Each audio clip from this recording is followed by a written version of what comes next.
bienvenue à vous en cette matinée de cette journée plutôt exceptionnelle dans la vie de tous les Algériens, mais dans la vie de l'Algérie aussi. Il s'agit du 5 juillet, vous le savez très bien, le 5 juillet n'est pas un seul anniversaire, mais c'est un double anniversaire, puisqu'aujourd'hui c'est une fête donc pour tous les Algériens et pour toute l'Algérie, puisque nous allons fêter l'indépendance, donc le 56e anniversaire de l'indépendance de l'Algérie, mais aussi c'est la fête de la jeunesse. Alors en cette matinée, Bonjour d'Algérie va consacrer 3 stations pour marquer ces deux fêtes. Donc nous allons parler de l'histoire, nous allons revenir sur cette journée, sur l'euphorie qui a régné sur l'Algérie en ce 5 juillet 1962. Nous aurons également un invité qui va nous parler, un jeune invité qui va nous parler donc de son expérience avec la jeunesse. Vous aurez droit aussi de suivre et de voir en direct la parade qui aura lieu dans le centre de la ville. Vous le savez, chaque année, donc il y a cette parade qui marque un petit peu, qui fait revivre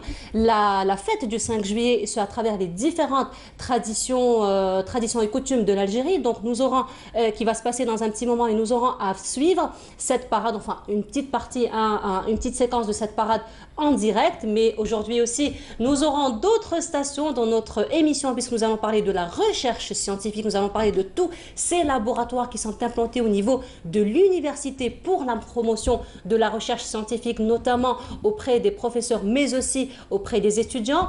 Toujours avec les étudiants et cette jeunesse donc, qui est le socle de la société, nous aurons aussi à recevoir des membres d'un club scientifique, donc ces jeunes qui organisent des clubs scientifiques toujours au niveau des universités pour la promotion de la recherche, pour la promotion des différentes spécialités, pour l'échange d'expériences, mais aussi de savoir. Voilà, mais avant cela, donc ça c'est pour la journée d'aujourd'hui. Alors nous parlerons également de sport, puisque nous allons revenir sur quelques champions qui ont marqué la discipline du tennis, et ce donc en compagnie de l'un des papas de ces champions, mais aussi de l'entraîneur qui va nous parler un petit peu de toutes ces conditions d'entraînement, de répétition, mais aussi ces moments de réussite. Donc voilà, ça c'est pour le programme de Bonjour d'Algérie d'aujourd'hui. Donc vous avez remarqué que nous avons commencé à 9 h aujourd'hui, on poursuivra le programme jusqu'à 10 h 30 avec vous, mais avant cela, les nouvelles du ciel en compagnie de Mida Abed.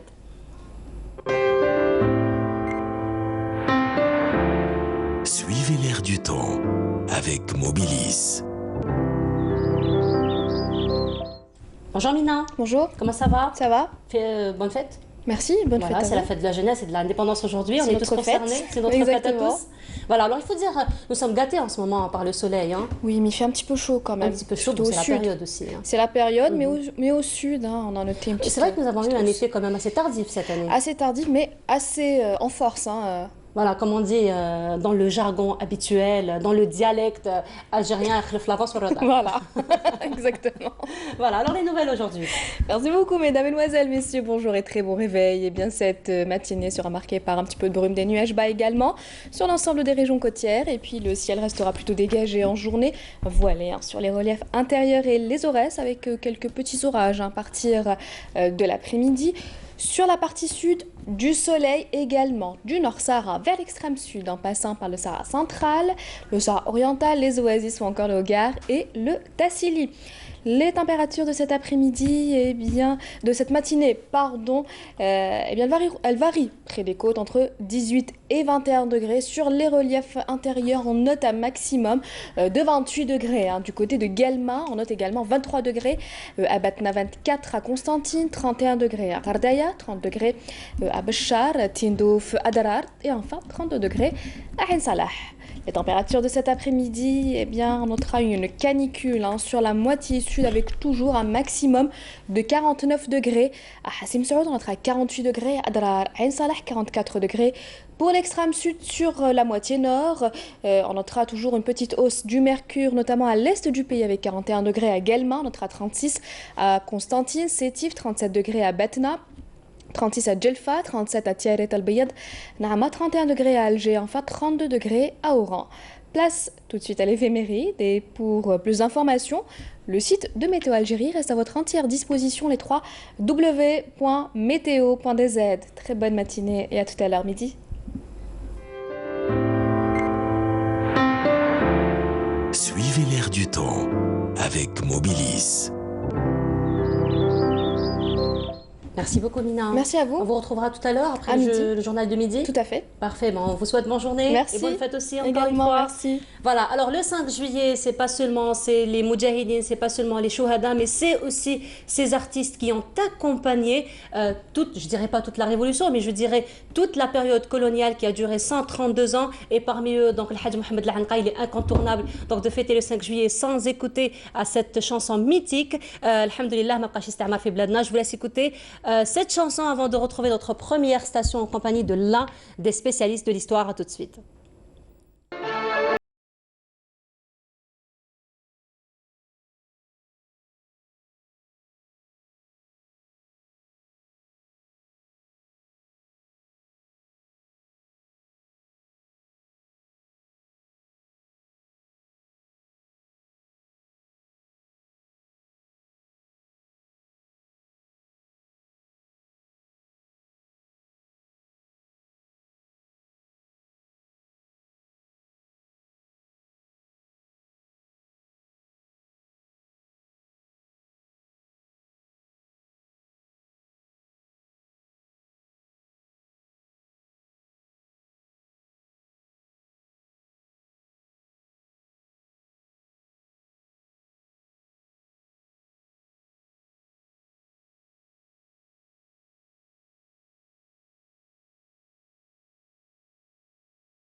Et voilà, donc avec cette chanson mythique qui représente et qui parle bien justement de cette journée exceptionnelle, nous recevons notre premier invité que vous connaissez certainement à travers les ondes de la chaîne 3. Alors pour ceux qui ne l'ont jamais vu, c'est l'occasion aujourd'hui de mettre un visage sur un nom.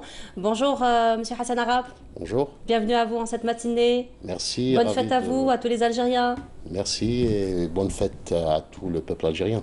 Alors, Monsieur Arab, nous avons commencé notre émission donc, avec cette chanson mythique de Alhamdulillah ma bqash isti'ma fi bladna. Alors, on imagine très très mal ce genre de journée sans écouter ce genre de chansons. Effectivement, il y a des chansons mythiques, vous le dites, parce que c'est des chansons qui sont associées à des événements importants, d'une importance capitale pour le peuple algérien. Donc, c'est des chansons qui ne peuvent pas mourir, comme vous l'avez dit.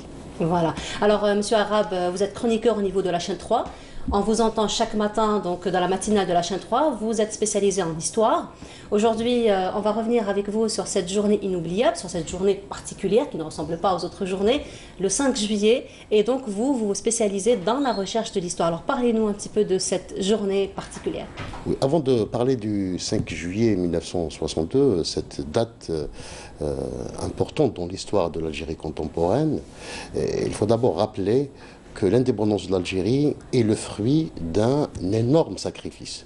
C'est le sacrifice de tout le peuple algérien, mais aussi c'est le fruit d'une révolution, l'une des plus importantes révolutions ayant marqué l'histoire du XXe siècle dans le monde.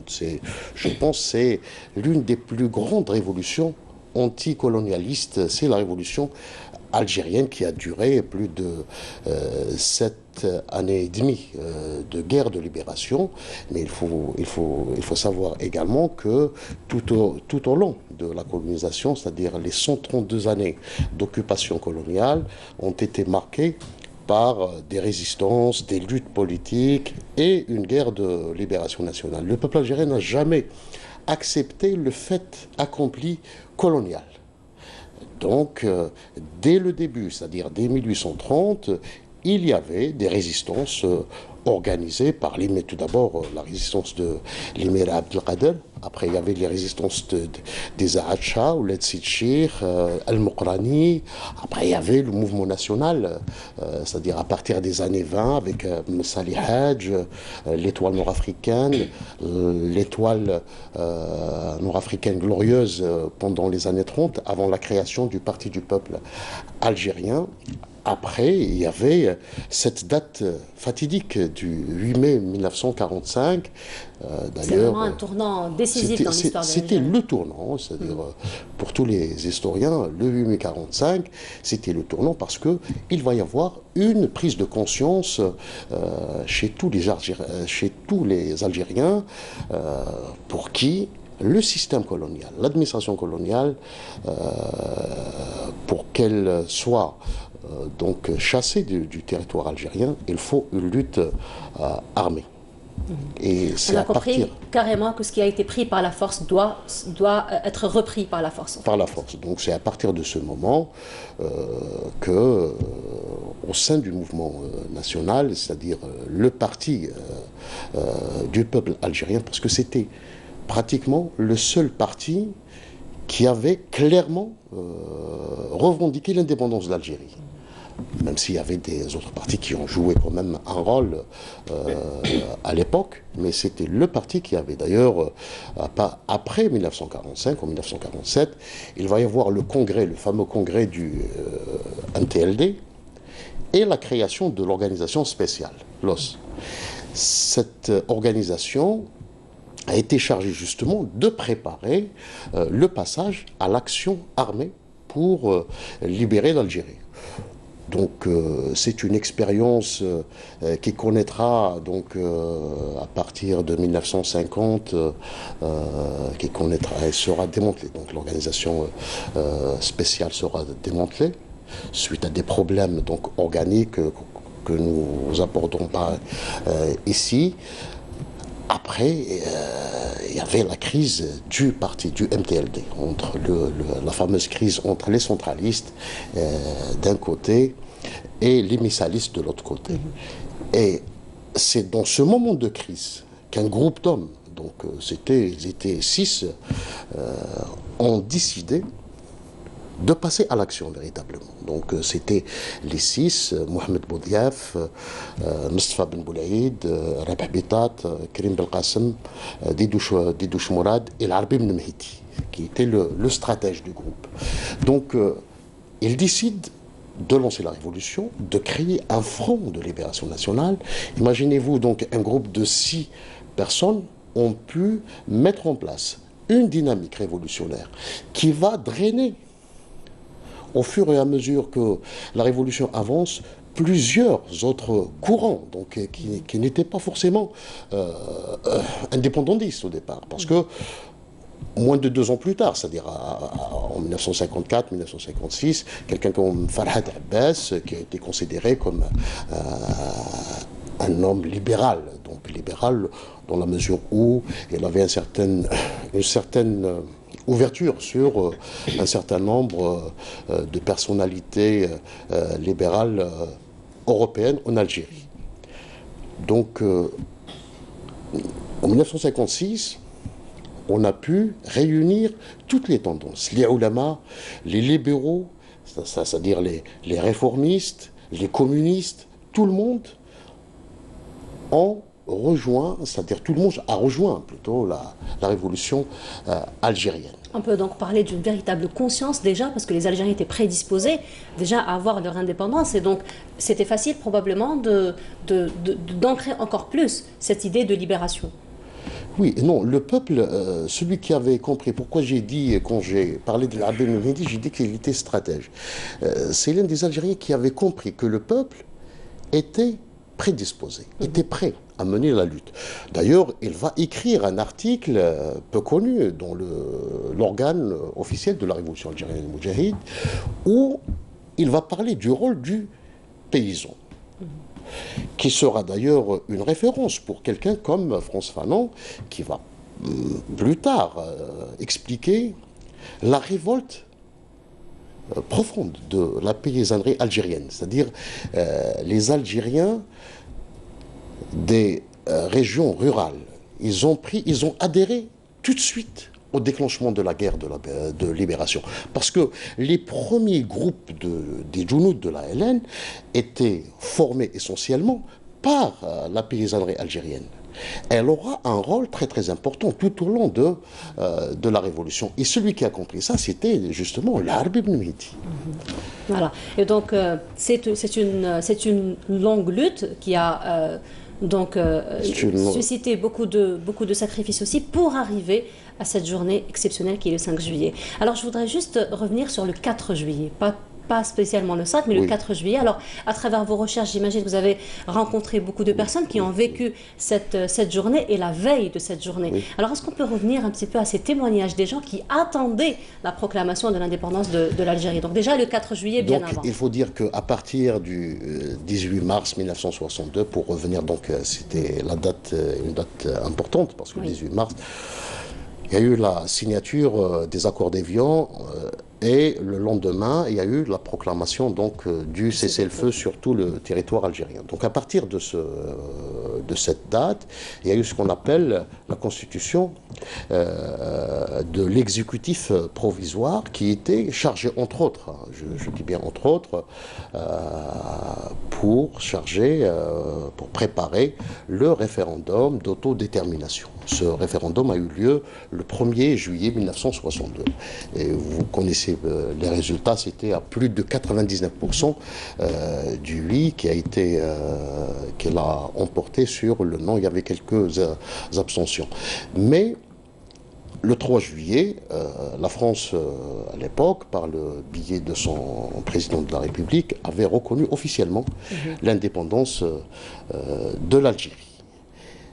Donc certains parlent du 3 juillet, du 5 juillet, etc. Donc sur le plan symbolique, le choix des Algériens n'était pas fortuit. Donc, parce que la souveraineté nationale a été perdue un 5 juillet 1830. Donc, et pour un petit peu marquer une certaine revanche sur l'histoire, les Algériens ont décidé de célébrer l'indépendance nationale le 5 juillet pour marquer le recouvrement de la souveraineté perdue.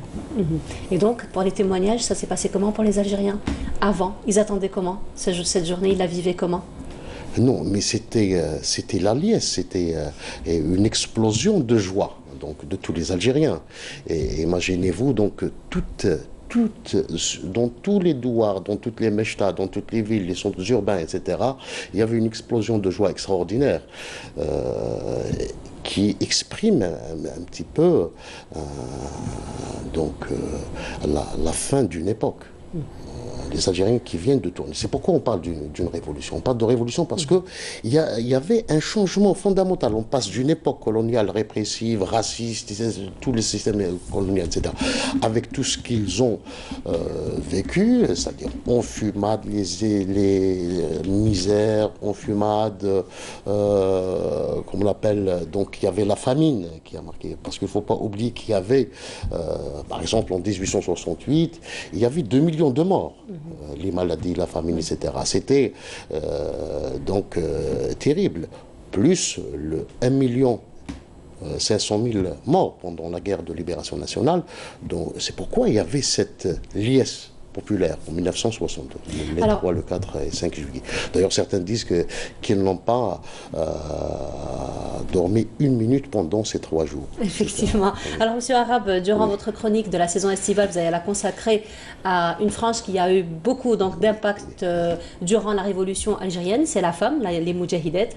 Oui, donc c'est une proposition de la responsable de la matinale, Souheila El Hajmi, que je salue au passage. Donc, quand elle m'a fait la proposition, j'ai trouvé que la proposition était très très intéressante parce que on doit à chaque fois rendre hommage à la femme algérienne, celle qui a consenti d'énormes sacrifices pendant cette lutte de libération nationale. C'est pourquoi, tout au long de cette saison estivale, chaque jour, nous allons présenter un portrait d'une femme, d'une moudjahida. Ah bah, très bien, merci beaucoup Monsieur Arabe, pour toute cette nostalgie, on va dire. On vous souhaite donc bonne continuation pour votre chronique et on vous retrouvera tous les matins à quelle heure sur la chaîne 3? Juste avant 8h. Juste avant 8h, parfait. Voilà. Merci beaucoup à vous, bonne fête à vous également encore une fois. Alors avant de continuer notre programme, je vous propose ce reportage signé Nseline Bensaïdi qui revient justement sur cette ambiance qui a régné sur toute l'Algérie ce 5 juillet 1962. Je vous retrouve juste après. Après 132 ans de présence coloniale, un nouveau pays vient de naître, l'Algérie libre et indépendante. Le 5 juillet 1962, une date mémorable qui marque la fin de l'occupation coloniale française. Ce jour-là, ils étaient des milliers à fêter l'indépendance, des drapeaux sortent de toutes parts, l'enthousiasme est indescriptible, une marée humaine, des hommes, des femmes et même des enfants crient leur joie. Les combattants de l'armée de libération nationale ALN paradent dans les rues, les exilés préparent le retour et les chefs politiques s'apprêtent à endosser le costume de gouvernant avec l'indépendance arrachée après plus de 7 années de guerre et la victoire du oui au référendum d'autodétermination avec un taux de plus de 99% en faveur de l'indépendance du 1er juillet 62. Le 5 juillet 1962 a concrétisé une victoire acquise depuis la signature des accords d'Évian entre la France et le gouvernement provisoire de la République algérienne, le GPRA, le 18 mars 1962. Le fruit des sacrifices avait déjà commencé à se traduire au moment du cessez-le-feu, au lendemain. Ahmed Ben Bella devint alors le premier président de la République algérienne au lendemain de l'indépendance, emprisonné depuis 1956 à 1962 et il a même été accueilli à l'ONU où l'Algérie est officiellement reconnue. Le peuple algérien qui a connu, vécu et souffert bien des guerres, veut de toutes ses forces contribuer à bâtir solidement les assises de la paix. En l'accueillant parmi vous, vous lui avez ainsi prouvé votre confiance. L'Algérie fête ses 56 ans d'indépendance, une date historique qui exprime l'attachement du peuple algérien à sa terre, sa patrie et sa liberté. Une liberté payée par le sang des martyrs. Comme je le disais en début d'émission, c'est un double anniversaire, le 5 juillet, donc l'indépendance de l'Algérie. Mais l'indépendance, ceux qui étaient derrière, donc ces stratèges desquels nous avons parlé quelques instants avant, c'était d'abord des jeunes. Donc c'est un double anniversaire, non seulement l'indépendance, mais aussi des jeunes. C'est pourquoi cette matinée, on va célébrer les jeunes et parmi nous des jeunes sur ce plateau, notamment des représentants d'un club scientifique, mais aussi un animateur, producteur qui a beaucoup travaillé avec les jeunes, à savoir Monsieur Ahmed Lamouri, bonjour. Bonjour Nour. Ça va, vous allez bien? Ouais, super. Toujours en forme. J'ai pas le choix, hein, en fait. Mais c'est un avantage, hein. Mais vous savez, on nous pose la question, on nous dit comment vous faites pour, surtout quand vous passez le matin, oui, bonjour, j'ai pas le choix, hein. T'imagines si je passe le matin, on n'aura pas envie de nous écouter, de nous voir. Oui, oui. Mais c'est aussi, j'ai envie de dire, une volonté d'être toujours en forme. Bien sûr, ça nous joue aussi sur notre morale aussi, hein. Oui, parce que on se donne l'obligation de rester toujours au top, et parce que c'est pas que pour nous, c'est beaucoup plus pour les autres. Du coup, il nous arrive d'être dans de mauvaises situations, mais voilà, on se dit que voilà, il y a en face de nous des jeunes qui ont besoin d'autres jeunes qui vont les motiver, etc. Parce qu'en fait, ce qui est bien dans ce domaine, dans les médias, c'est que on fait pas ça pour nous, on fait ça pour les autres. Du coup, même si nous ça va pas, donc quand on voit que ça sert aux autres, c'est exprès, on a nos amis Team Cheveux ici. On peut voir mon collègue. Hein. Je pense que ce sont les ondes positives. Non, ça c'est les ondes capillaires. Hein. Et puis vous savez que la bonne forme, elle est contagieuse aussi. Oui, c'est vrai. Ben, vous voyez, hein, ça marche. Voilà, moi aussi je suis en forme, mine de rien. Allez, Alors nous avons aussi parmi nous Koussaïla Cherki. Bonjour. Alors vous êtes étudiant en première année master informatique. Exactement. Voilà, donc vous aussi vous faites partie du club scientifique. Ouais, voilà, parmi nous Mohamed Lamine Latroussi. Bonjour. Vous êtes étudiant en deuxième année master biologie. Et parmi nous également Mouna Bouchinkir, étudiante en troisième année génie mécanique. Alors vraiment, vous venez de deux mondes complètement différents et vous arrivez à vous réunir et travailler dans la même voie.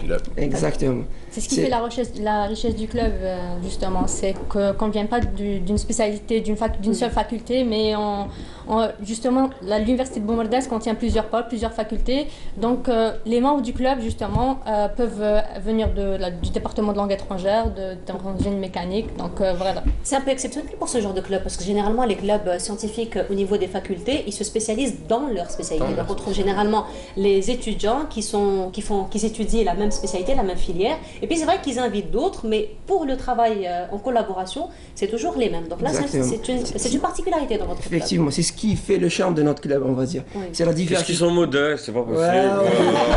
Ils ont raison. Ils font du beau travail. Hein. Bien sûr, heureusement. Tant mieux. Donc le fait qu'il y a différentes idées ou bien différentes façons de voir les choses à travers les différentes spécialités, donc ça a permis une richesse dans le club. Donc une richesse d'idées, une richesse de méthodologie de travail, etc. Effectivement. Alors, votre club, il existe depuis quand? 2004. Il existe depuis 2002. Il a été officialisé en 2004. Voilà, donc quand même, ça lui fait quelques années, de rien, 14 ans d'existence officielle, on va dire. Et donc, vous faites beaucoup d'activités au niveau de ce club, notamment des événements que vous organisez annuellement. Exactement. Alors, vous pouvez nous en parler? Oui, bien sûr. Je leur passe la parole s'ils veulent. Bon, pour cette année, on a fait 4 événements en tout. Le premier événement, c'était l'écologie et l'environnement avec M. Karim Tedjani. Le deuxième, c'était la communication digitale. C'était sur 2 jours. Et le troisième, c'était Rihla. C'était un documentaire et après un débat. Le quatrième, c'était l'atelier d'écriture. Et ça s'est passé comment? C'était bien passé. Alors Ahmed, vous qui êtes tout le temps avec les jeunes, vous pensez quoi de ces jeunes qui sont pas très modestes aussi, hein? Voilà. Pourquoi je vais parler maintenant? Ça y est, elle a tout dit. Ça y est, c'est bon en classe. Non, concrètement, les jeunes, ce qui est bien avec la jeunesse en général, déjà, avant de passer à la jeunesse algérienne, c'est qu'on sait que bon, mais on sait qu'il reste beaucoup de vie, et du coup, on se donne le temps d'entreprendre, de faire des choses, et Voilà, contrairement à quelqu'un qui a 50 ans ou plus, il se dit non, c'est bon, ça y est, j'ai plus autant envie voit un de. petit peu sa vie dans le rétroviseur. Exactement, exactement. Vraiment, alors que non, la jeunesse pour moi, ce n'est pas une question d'âge, c'est une question d'état d'esprit. C'est pour ça que j'ai reçu beaucoup de personnes qui avaient 40 ans et plus dans mon émission, qui donnaient cet état d'esprit. Je pense que c'est beaucoup plus eux qui ont motivé les jeunes parce qu'ils voient que même à 40, même à 50 ans, on peut continuer à être jeune dans sa tête et aussi dans sa façon de vivre et sa façon d'être. Et c'est ça le problème. Donc la question qu'on se pose, la problématique, c'est quoi être jeune? Et quand on répond à cette question en disant que c'est un état d'esprit, et c'est pas seulement un âge, c'est à partir de là que je pense qu'on peut faire avancer le débat en se disant que voilà, même moi, à mon âge, à votre âge, à l'âge de toutes les personnes qui nous regardent, voilà, il n'y a pas de limite concrètement. Entre guillemets, moi j'ai encore 18 ans. Alors il y en a qui sont modestes, il y en a qui mentent. Qu'est-ce qui se passe aujourd'hui? J'ai pas compris. C'est notre fête. C'est en direct, vous êtes sûr? C'est 1er avril, je pense. Avec ce 1er avril, c'est bon. Alors justement, Ahmed, vous avez animé 2 émissions au niveau de la chaîne 3. Donc ce sont 2 émissions qui sont destinées aux jeunes, notamment Jeune trouve ta voix, mais aussi Zaire Gamer. Et là, vous avez reçu beaucoup de jeunes. Alors avant de parler de ces émissions, je voudrais revenir à quelque chose de très important que vous avez dit. C'est par rapport à la jeunesse, c'est vraiment un état d'esprit. Alors il y a un adage français qui dit si jeunesse savait et si vieillesse pouvait. Donc si on arrivait juste à trouver cette jonction et ce lien entre les 2 générations, je pense qu'on pourra faire beaucoup de choses, n'est-ce pas? Exactement, parce que ce qui est important, c'est que on se pose toujours la question, oui, j'ai pas toujours les moyens d'entreprendre et de réaliser ce que j'ai envie de faire. Encore une fois, on doit définir c'est quoi les moyens, de quels moyens on parle, moyens physiques, moyens humains, moyens... Exactement, voilà, c'est dans le mental que ça se passe beaucoup plus. C'est vrai qu'il faut des moyens, on va pas se dire oui, avec les idées, les pensées. C'est pour ça qu'il faut travailler en collaboration. Exactement, voilà, exactement. Et ça a servi à ça, je pense, de faire ces émissions, que ce soit Jeune trouve ta voix, que ce soit Zaire Gamer. Et je tiens à saluer au passage les coachs que j'ai reçus dans mon émission. C'était le mardi où on avait, c'était un jour spécial start-up. Et ce qui est important, c'est qu'il y avait cette présence de coachs qui ont de l'expérience dans l'enseignement, dans l'entrepreneuriat. Donc je salue, alors la seule représentante féminine, c'était Nassim Arhab, il y avait Karim Brouri, Mirzaq, Abdelzak Louba, Hossein Boukabous, et nous avions également à distance à Oran, Hicham Ebarki. Donc ces personnes étaient là pour dire que, voilà, nous avons de l'expérience, mais ça ne veut pas dire qu'on est dans notre coin, on est là pour vous aider, pour apporter notre vécu, notre expérience, notre savoir-faire à toutes ces personnes qui viennent en tant qu'invités, même qui nous écoutent et qui se disent que donc, tous les conseils qu'ils ont pu donner durant ces émissions ont été utiles pour la suite, en fait. Pour la suite, et par même s'ils n'entreprennent rien, ils sont bien, ils sont dans un état d'esprit plus ou moins positif, qui peut amener quelque chose au final.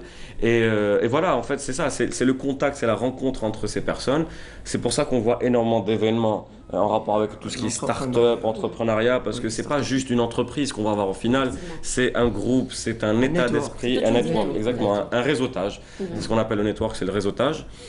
Donc quand Nour va rencontrer Imad, va rencontrer Koussaïla, après à la fin de l'émission peut-être qu'on va plus jamais se revoir, mais on sait que si jamais j'ai besoin de faire, voilà exactement, donc on sait qu'il y a un contact qui aura été établi, aura été fait, qui pourra aider par la suite. Donc je suis sûr que l'émission peut continuer, peut s'arrêter, l'esprit continuera et ne cessera jamais d'exister parce que c'est en fait ça. C'est pour ça que quand on commence en disant que c'est un état d'esprit, on est tranquille pour assez longtemps, on va dire. Alors voilà, c'est très intéressant ce que vous me dites. Et justement, vous êtes en train de m'orienter pour vous poser une question par rapport à vous. Donc, dans votre club scientifique, là, vous êtes en train de faire des événements au profit des étudiants, mais aussi, il y a ce travail en collaboration avec le monde professionnel. Alors, est-ce que vous avez, vous, justement, entrepris des projets avec ce monde professionnel pour ouvrir un petit peu la voie aux étudiants?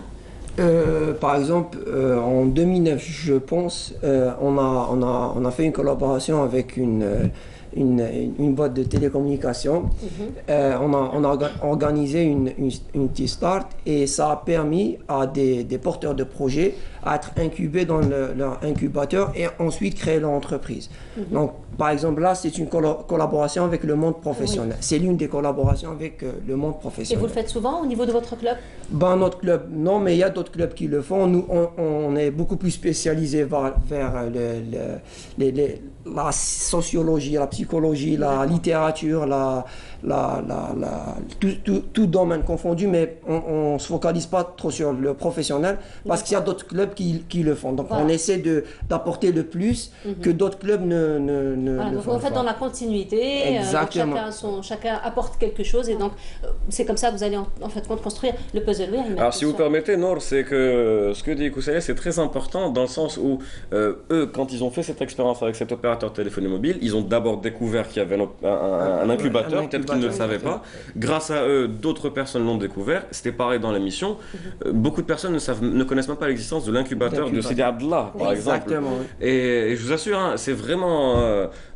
j'étais surpris quand j'ai vu le nombre de personnes qui nous envoyaient des messages ou alors qui passaient à l'incubateur après les émissions. Donc le premier jour d'ailleurs de l'émission du mardi, j'avais invité le directeur Nabil Belmir, qui était anciennement directeur de l'incubateur de Sidi Abdallah, que je salue au passage. Il était venu, lui qui n'aime pas passer à la télé ni à la radio, mais il est venu parce qu'il s'est senti à l'aise dans l'esprit Hadak Jeune, etc. Et puis il faut passer aussi par les médias, c'est très important pour faire la promotion. Justement, parce que vous savez, parfois il y a des personnes qui se disent que non, il y a un chargé ou une chargée de communication, je la laisse passer à ma place. Mais quand c'est vous qui êtes directrice ou directeur de cet incubateur et quand les personnes qui ont vu quelqu'un d'autre vont venir, ils vont vous voir. Il y a une cassure. Mais quand ils vont vous voir directement, exactement. Quand vous êtes le porteur du projet, vous connaissez mieux votre projet. Donc automatiquement, vous allez parler vraiment en connaissance de cause, exactement. Donc c'est pour ça que j'ai insisté avec ce monsieur Nabil, qui d'ailleurs n'a pas voulu se taire à la fin de l'émission, tellement admirable. Mais tant mieux d'ailleurs. Alors c'est bien celui qui ne voulait pas passer sur les médias. Bon, s'il me regarde, smahli, mais moi, d'ailleurs c'était ma fonction dans la mission, c'était l'animateur et billard en même temps. Mais le plus important, c'est qu'après ça... Le problème, c'est que nous, les animateurs, nous sommes tous des billards. C'est ça le problème. Il y a des degrés. Moi, j'étais en haut. Du coup, l'incubateur de Sidi Abdallah a été vraiment, je pense, selon moi, la découverte, parce qu'après ça, beaucoup de personnes sont parties à l'incubateur pour demander comment on fait, qu'est-ce qu'on fait. Et bien, au final, ils ont lancé leur projet. Ils étaient en phase d'incubation, enfin, pré-incubation, etc. Il y en a qui ont carrément lancé leur entreprise, c'est bon. Il y en a qui ont au moins rencontré, encore une fois, l'histoire du réseautage. Ils ont rencontré des gens. Ils ont intégré des entreprises qui étaient sur place ou carrément ailleurs.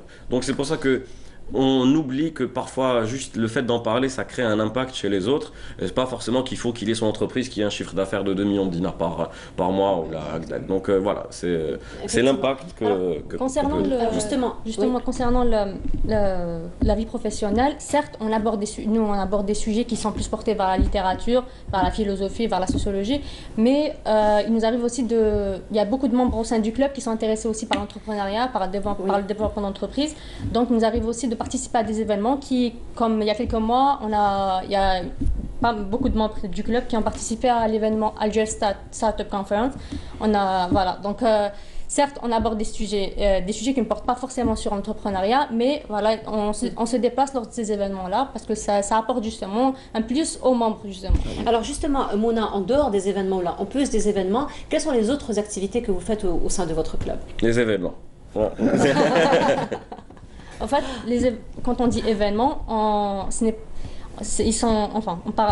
des conférences, essentiellement, mais aussi on organise aussi des ateliers, des workshops qui permettent justement aux personnes qui viennent assister aux événements justement de toucher plus au thème, de s'approcher du thème qui a été abordé lors de cet événement. Donc voilà, on parle des de workshops communication et c'est des conférences essentiellement. Oui, Koussaïa, vous vouliez ajouter quelque chose?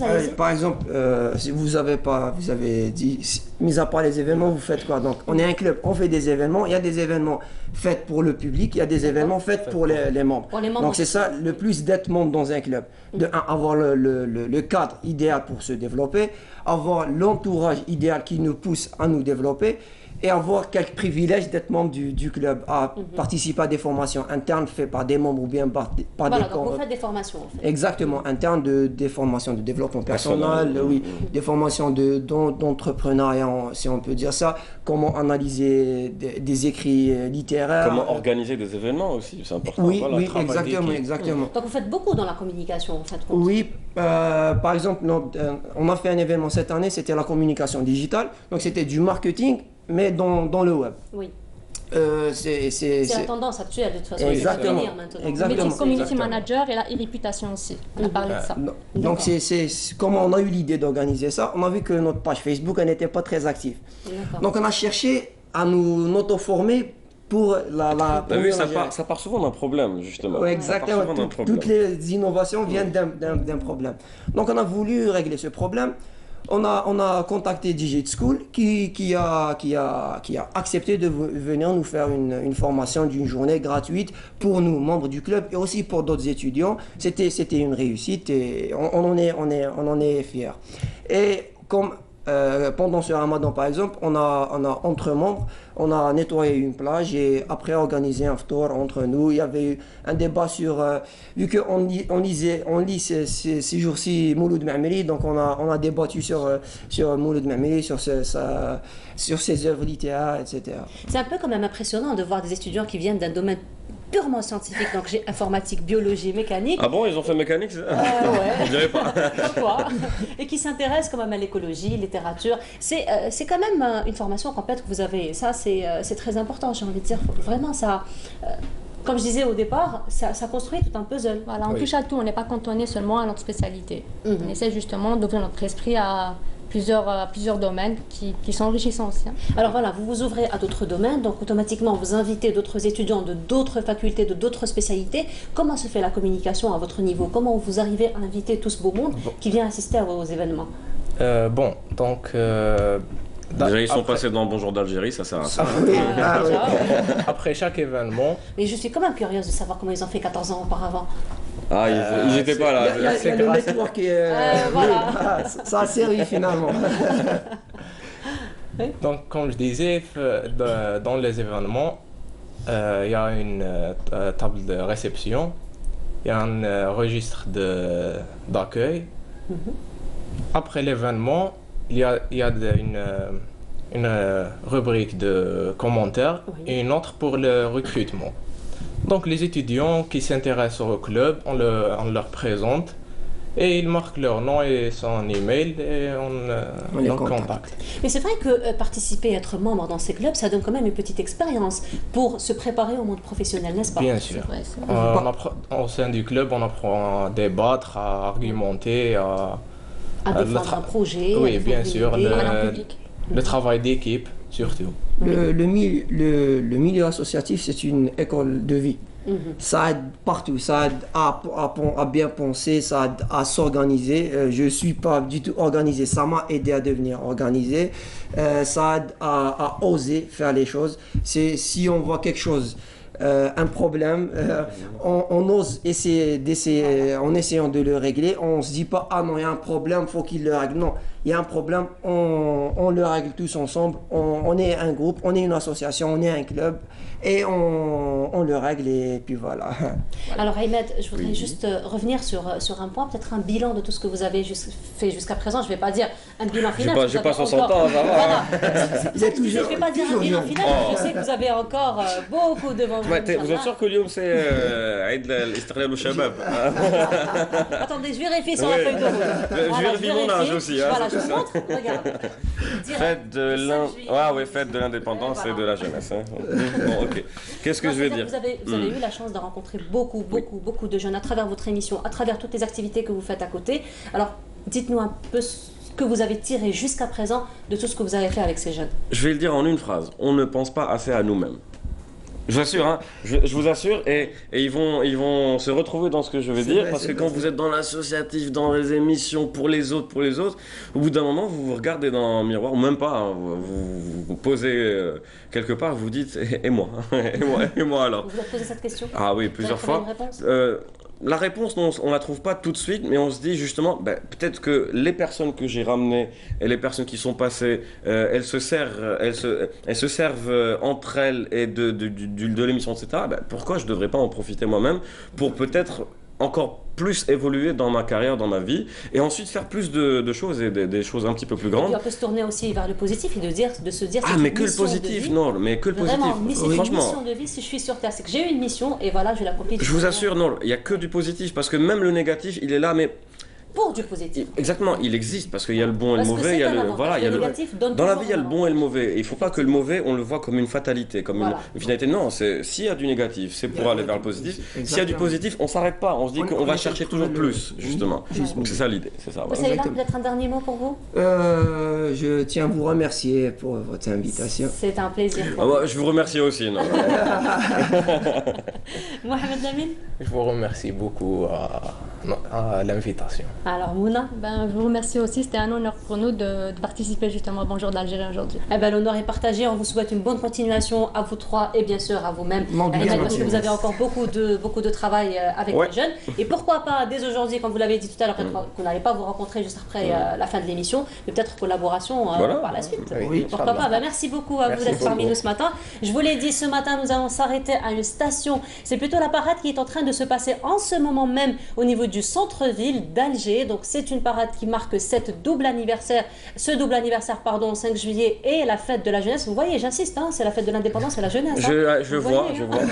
Il y a un prompteur quelque part, je suis sûr. Attends, je vais voir. Voilà, il est juste là. Je vais voir. Voilà. Alors, vous savez, venez, je vais vous laisser faire. Donc, vous regardez cette caméra, la caméra 2. Où est la lumière là? Non, mais je suis une la lumière, là, cette caméra 2. D'accord. Voilà. Et vous allez annoncer là pour. Donc, vous allez annoncer la parade qui est en train de se passer en ce moment au niveau du centre-ville d'Alger. D'accord? Mais vient de le faire, pourquoi je vais le redire? Attendez, je vous donne l'information. Et ça va se passer donc en collaboration avec nos collègues de la terrestre. Très bien. Moi, je l'ai dit, mais je vous laisse le dire à votre façon. À ma façon. Regardez, comme elle a dit, elle. Voilà. Donc, plus sérieusement, on vous laisse en compagnie de la parade, le défilé, comme certains le disent, qui est organisé à Serchouada, c'est ça hein? Et en fait, c'est tout le centre. Tout le ça commence centre-ville, à Sacré-Cœur. Donc, il faut qu'on démarre avant Matorlop, c'est ça? On démarre. Et on vous laisse apprécier ça en collaboration avec les collègues de la terrestre. Al-Ardiya, comme on sait si bien chez nous. Merci. On se retrouve juste après. Juste après. Moi, je ne vous retrouve pas. Allez, on vous laisse en compagnie de la parade, on se retrouve juste après. C'est vraiment un plaisir. Ça va, Mouna? Ça va. رايحين نشوفوا المربعات اللي راح تكون ديسي ان كاردور ماكسيموم اللي فيها يعني اللحمه الوطنيه تبرز من خلال جميع المكونات تاع والجهات تاع الوطن، وحاولنا باش نعطي هذاك الميزه الوطنيه واللحمه الوطنيه للشعب الجزائري عبر هذا الحفل اللي راح نقوموا الاستعراض اللي راه يقوم على مستوى العاصمه. اكيد تسخر الجزائر بتراث كبير، تراث لازم الاجيال ديالنا الشباب هادو يحافظوا عليه. هذا هو المغزى العميق للتظاهره، هو اننا نحافظ على رمزيه التضحيات الجسام مع التواصل مع الاجيال بين الاجيال والمحافظه على التراث والتقاليد والتاريخ الجزائر بشكل عام. الشيء اللي رايح يمد لنا عموما يعني الصفه هذيك تاع الوطنيه بدون اي تفرقه، وجميع الجهات جميع الولايات يكونوا متحدين يعني في سبيل اننا نمضي قدما خاصه في التنميه، والجيل هذا الحالي يعرف تاريخه، يعرف الحال تاعو الحالي، ويمشي مع المستقبل ان شاء الله يكون زاهر للجميع ان شاء الله. ان شاء الله هذا كله لاحياء ذكرى 56 لعيدي الاستقلال والشباب. شكرا. الاستعراض التاريخي ما زال متواصل، استعراض كبير وضخم تشهده الجزائر العاصمة. أبناء الوطن يصنعون تاريخ الوطن ويحيون وينجحون الحدث الوطني البارز. والجميل يا فاروق حضور أيضا العديد من القطاعات، الشباب، الرياضة، الترفيه، قطاع التربية والتكوين المهني، الصحة، التضامن، العمل والتشغيل، الصناعة والطاقة. أو التصرف بالعصير واحدة من الرياضات التقليدية، وهي أيضا واحدة من تفضلوا. أيضا قطاعات أخرى كالسكن، التعمير، مديريات التسيير العقاري، النقل، التجهيزات العمومية، الأشغال العمومية، الموارد المائية. الشؤون الدينية، البريد والمواصلات، مؤسسات عمومية، وأيضا قطاع الغابات والفلاحة والصيد البحري والموارد المائية. قطاع السياحة أيضا اللي تعول عليه الجزائر، الثقافة، الحرف ومؤسسات أخرى. ولا زالت المسيرة متواصلة، ولا زال العطاء متواصلا، بقاء الجزائر خالدة أبدية. لأنه أيضا الآلاف من أبنائنا وبناتنا من شبابنا شباب وأطفالهم حاضرين معنا بمختلف اللباس الرياضي، ألوان موحدة للعلم الجزائري، رمز السيادة الوطنية.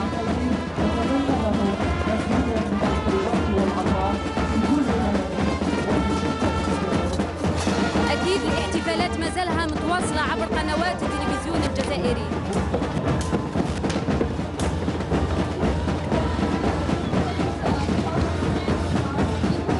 حضور غفير للعائلات، للأطفال، رجال، نساء، كلهم جو يشوفوا هذه الحقبة التاريخية، هذه العادات والتقاليد، ذكرى استرجاع السيادة الوطنية. فرق فولكلورية حاضرة من 47 ولاية.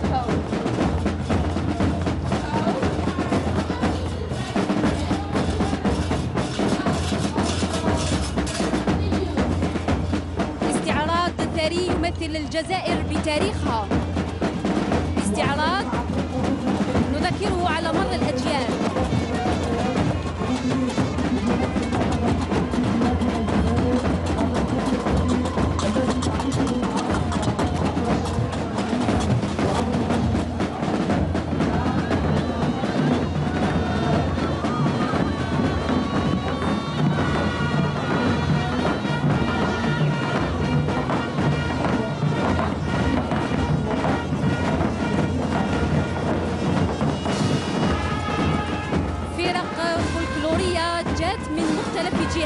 الوطن من ولاية أضرار، من ولاية إليزي،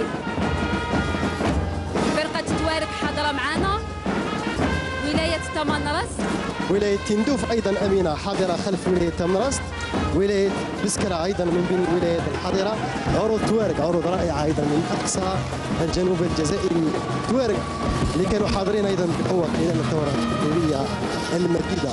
كل بقاع الوطن كانت حاضرة، كل أطراف الجزائر أيضا كانت حاضرة خلال الثورة التحريرية، عروض موسيقية وفولكلورية في آن واحد لمختلف الولايات. ولاية خنشلة أيضا حاضرة بالرحابة، الرحابة اللي جونا من مدينة وولاية خنشلة على أنغام البندير وعلى أنغام أيضا الغايطة اللي رانا نسمعوا لها مباشرة عبر قنوات التلفزيون الجزائري.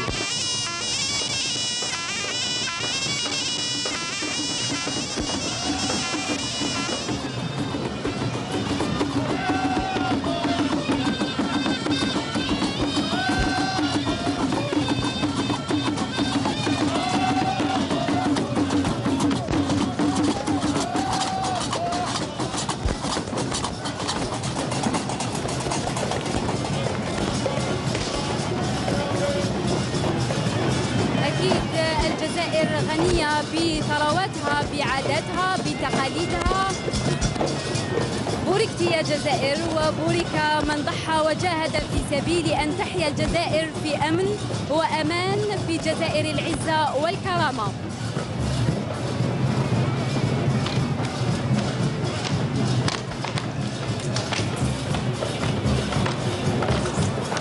إلى التركوبة، إلى إيلات، إلى التركية هنا عبر إليزي، وهو لا يحضر عبر 7 خطوات إلا وحمل التركوبة وهو السيف عند التركي، إلى تمرات، إلى روعة الجمال والمكان، إلى الأصالة، إلى جمالية الرقص هنا، إلى التصوير إلى أكبر حظيرة إنشائية مفتوحة، إلى أكبر معرض مفتوح، إلى جمال الجزائر، جمال الرمال، جمال الجبال، يعانق البحر هنا في العاصمة.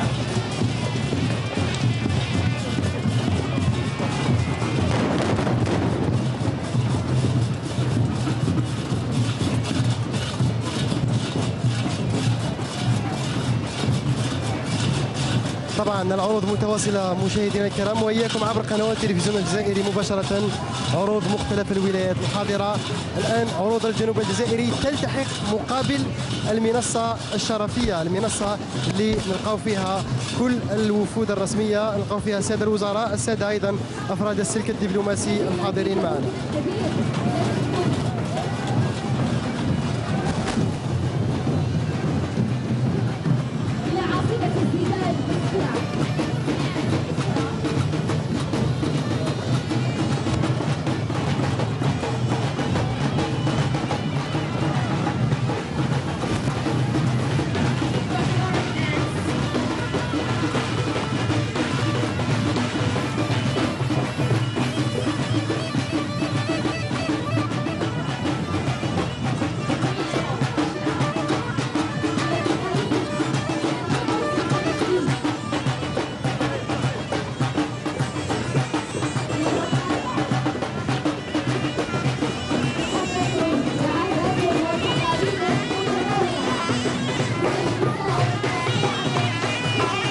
لازلنا معكم دائما مشاهدينا الكرام مباشرة من أمام مقر ولاية الجزائر العاصمة. نتابعوا مختلف العروض الشعبية والعروض الرسمية أيضا للاحتفالات الموافقة للذكرى 56 لعيدي الاستقلال والشباب.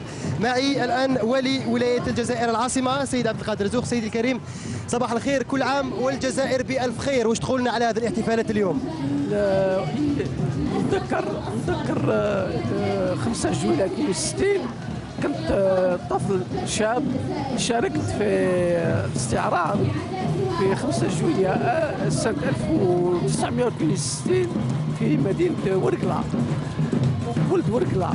وفي سنة 5 جويلية 1963 شاركت في الجزائر العاصمة. واليوم تحت إشراف فخامة رئيس الجمهورية نحن ننظم استعراض على مستوى العاصمة، ونحن سعداء بهذه المشاركة اللي ونشكر كل اللي جاوا من كل الولايات. وهذا عيد الاستقلال وعيد الشباب، أمنيتي إن شاء الله أن الشباب يكونوا خير وخلف خير السلام. والسلام عليكم. شكرا لسيد والي ولاية الجزائر العاصمة سيد عبد القادر زوق. طبعا الاحتفالات الرسمية متواصلة، الاحتفالات الشعبية متواصلة من هنا من أمام مقر ولاية الجزائر العاصمة بحضور مختلف الولايات، بحضور مختلف العارضين. ولاية كيكدا وجيجل وعنابة تلتحق بركب العروض وتلتحق أيضا إلى مقر ولاية الجزائر العاصمة مباشرة. نتابعوا كل هذه العروض عبر قنوات التلفزيون الجزائري وإياكم بالألوان الوطنية وبمختلف المحتويات الحاضرة في العروض.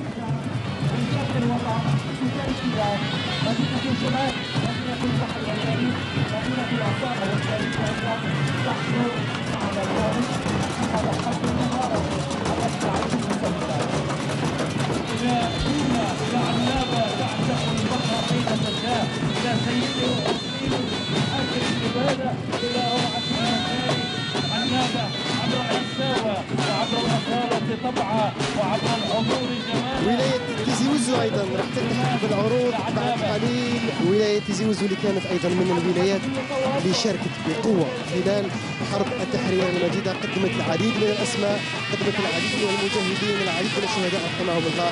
أكيد أن منطقة القبائل الكبرى تعتبر من أبرز المناطق في الجزائر، في جزائرنا الحبيبة. أكيد أنه ناس القبائل الكبرى أيضا يعرفوا قيمة الثورة التحريرية ويعرفوا قيمة الدماء اللي راحت في سبيل تحرير الجزائر. الجبهة القبائلية تمر عبر شوارع التلفزيون الجزائري أمام مقر الولاية وأمام المنصة الشرفية. أيضا اللباس القسنطيني، الجبة الفرقاني. ولاية سعيدة أيضا حضر بلباسها التقليدي. يعني كل العادات والتقاليد من الشمال إلى الجنوب، من الشرق إلى الغرب، راهي هنا متواجدة في شوارع العاصمة لإحياء الذكرى 56 لعيدي الاستقلال والشباب.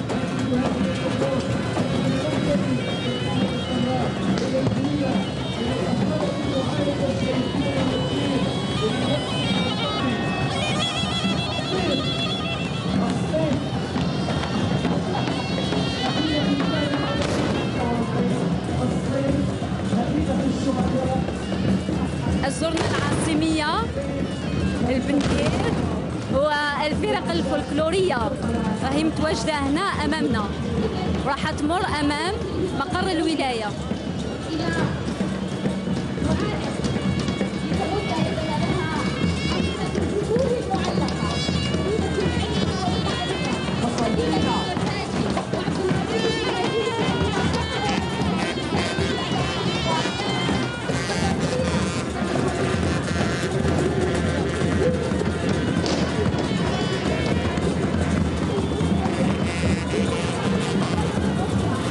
مدينة ورقلة أيضا حاضرة في هذه الاحتفالات، وفرقة بني إبراهيم من مدينة ورقلة مشاهدينا الكرام حاضرة بعاداتها وبتقاليدها. صباح الخير، مرحبا بكم في الجزائر العاصمة.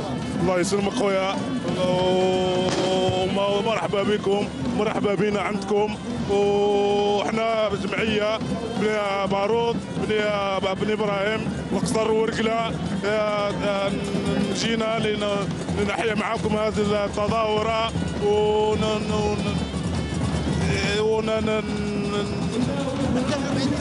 نحتفلوا معكم بعيد الاستقلال ونتشرفوا بكم وانتم تشرفوا بنا. ايش راح تقدموا اليوم كعروض للمشاهدين والجمهور الحاضر معنا اليوم؟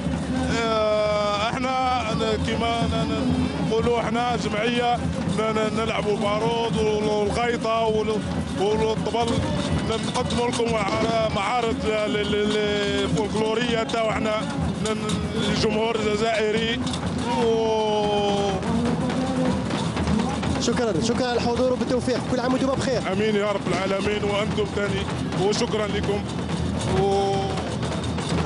شكرا. هذه هي الاجواء ايضا في مدينه ورقله بفرقها بناسها ايضا تحضر باش تحتفل بهذا الموعد الكبير بذكرى 56 لعيدي الاستقلال والشباب. التلفزيون الجزائري دائما حاضر من خلال النقل الرائع لهذه الصور والنقل الرائع ايضا لهذه الملحمه الكبيره.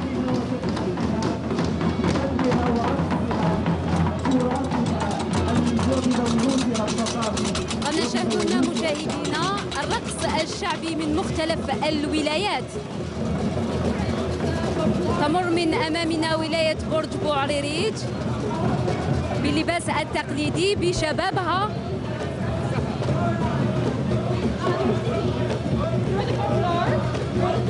أيضا ولاية غرداية بالبارود واللباس التقليدي أكيد. كلهم رايحين يجولوا شوارع العاصمة حتى نهاية هذا الحفل.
الأرض والرمال ما نعنف من التفكير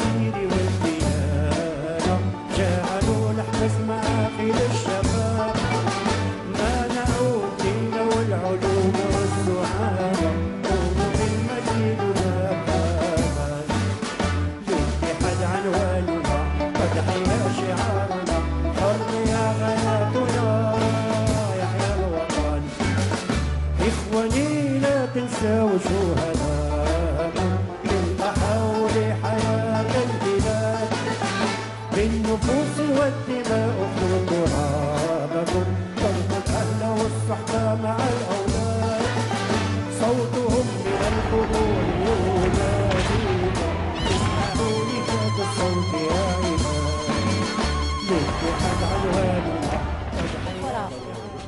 Je vous laisse continuer.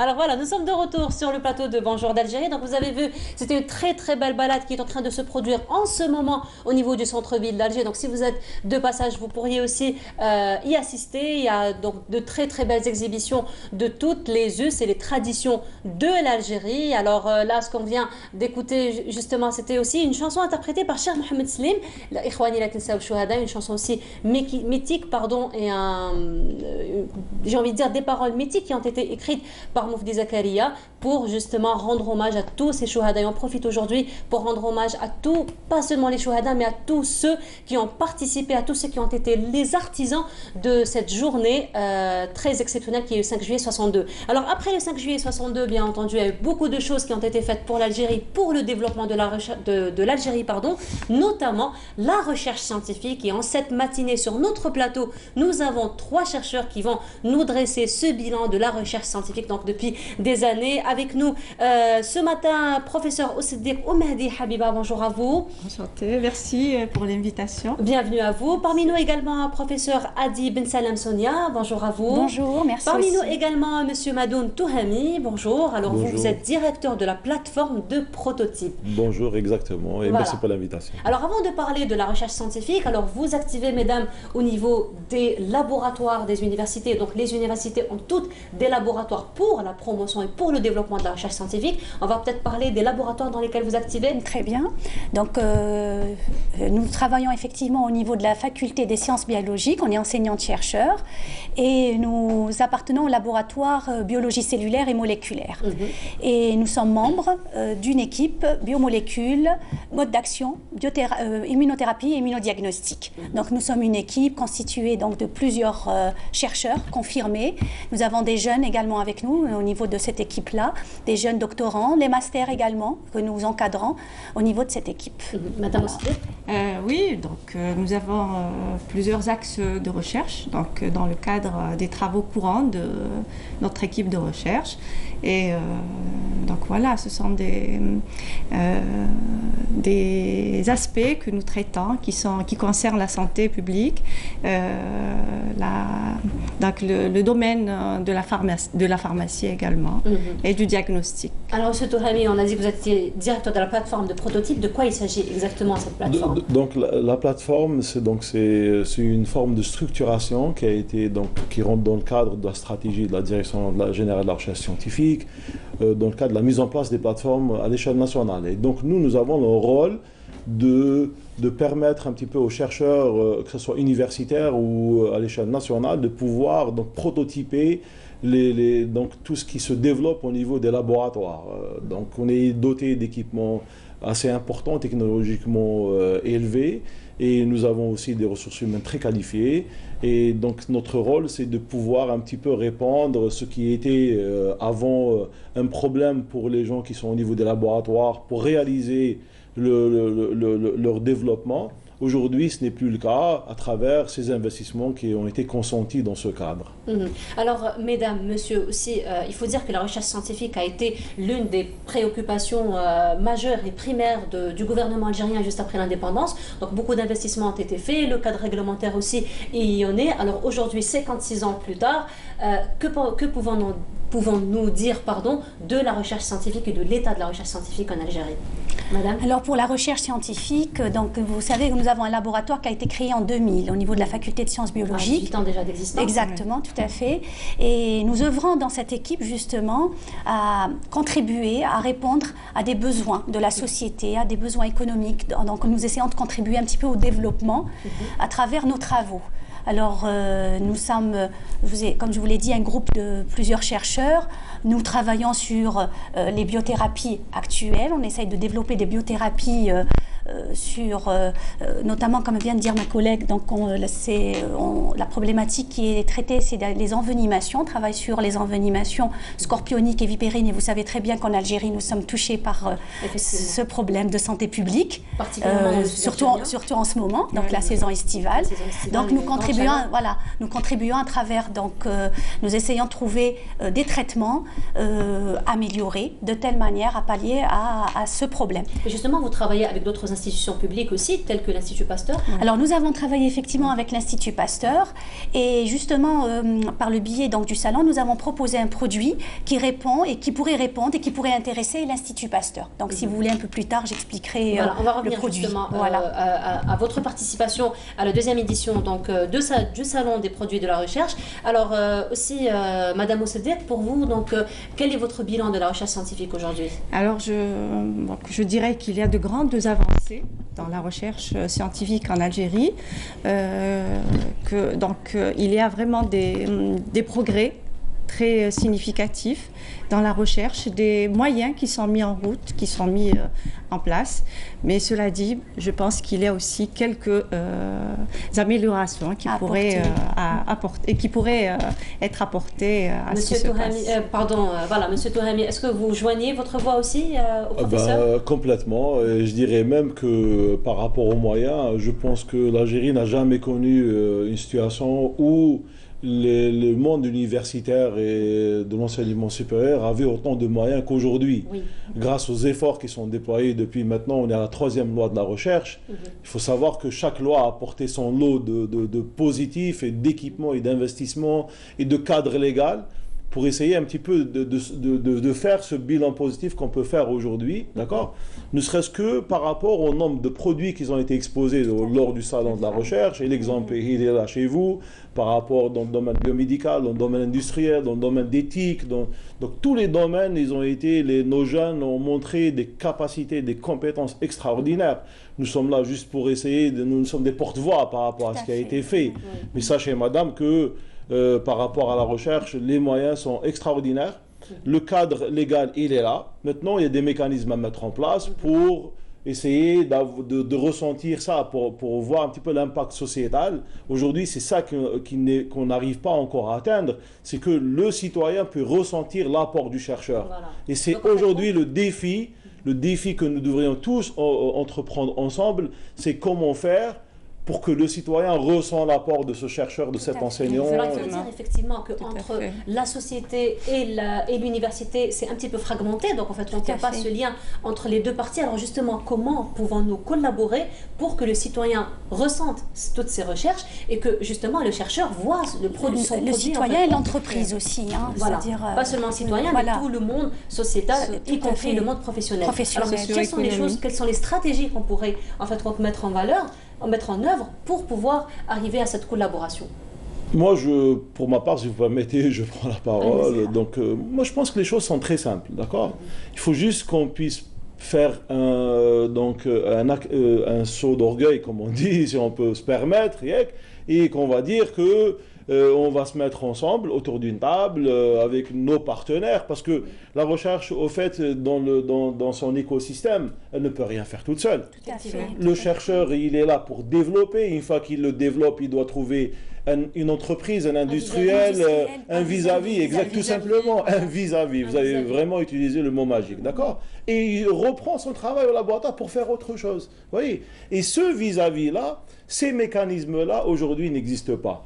Et si on veut vraiment arriver à cet impact sociétal, à ce ressenti sur le citoyen, il faut que ces mécanismes doivent être mis en place, et je dirais même ces mécanismes devront être au niveau des différents départements ministériels, que ce soit dans la santé, que ce soit dans l'industrie, que ce soit dans l'éthique, dans l'éducation, pour qu'on puisse un petit peu faire ce saut et atteindre l'objectif. Alors justement, avant juste de parler de ces mécanismes, comme aujourd'hui c'est le double anniversaire jeunesse et indépendance, je vais juste passer à un autre sujet et revenir à ce sujet qui est très important. Que représente pour vous le 5 juillet? Je commence. Vous m'invitez à commencer.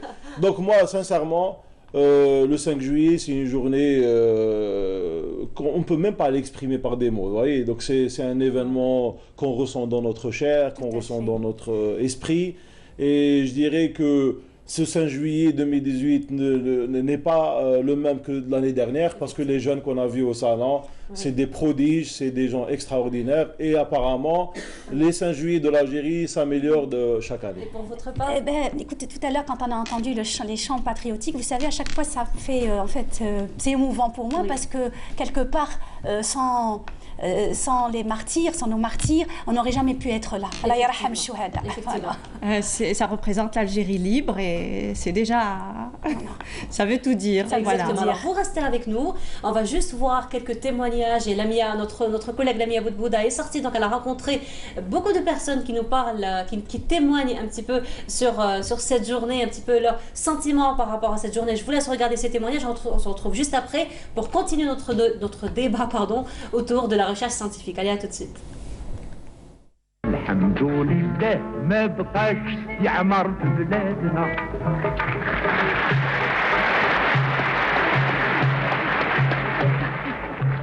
أنا بالنسبة لي أحسن يوم وأعظم يوم هو عيد الاستقلال. بيسك الاستقلال هذا ما جاش غير هكذاك، 1.5 مليون شهيد وأون بليس 7 سنين ونص من الدم، وأون بليس العالم كاع سمع، وباش تخرج فرنسا في هذاك الوقت بهذيك القوة ماهيش حاجة سهلة. باش نقول لك والله يرحم الشهداء اللي ماتوا على البلاد، وإن شاء الله بلادنا تتطور، وإن شاء الله الاستعمار ما يعاودش يولي ذهبة بدون رجعة. سي فيرتي سي با، وكان ما عقريتش في الجزائر ما نقراش، وكان ما خدمش في الجزائر ما نخدمش، وهاد الجزائر نحبها، ما عطات لي والو بصح نحبها. نحبها شغل الهمة، حياتي، الأكسجين، جو ريسبير الجيري.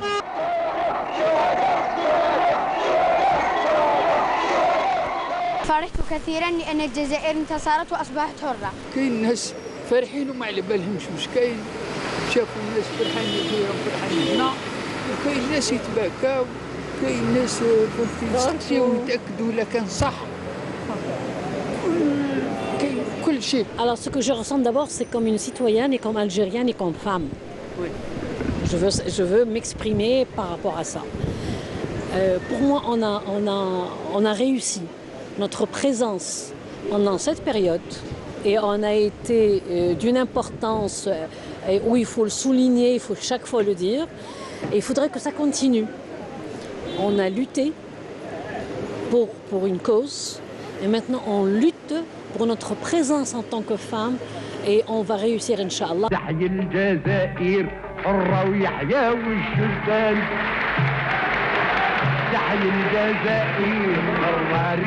مش نهار مش زوج مش 10 ايام، مش كل يوم الناس بايته برا، كل يوم الناس تخرج الماكله للشارع، فهمتي، يخرجوا الماكله للشارع، يخرجوا سليوات نتاع قهوه لاتاي كذا، كل واحد واش يجيب.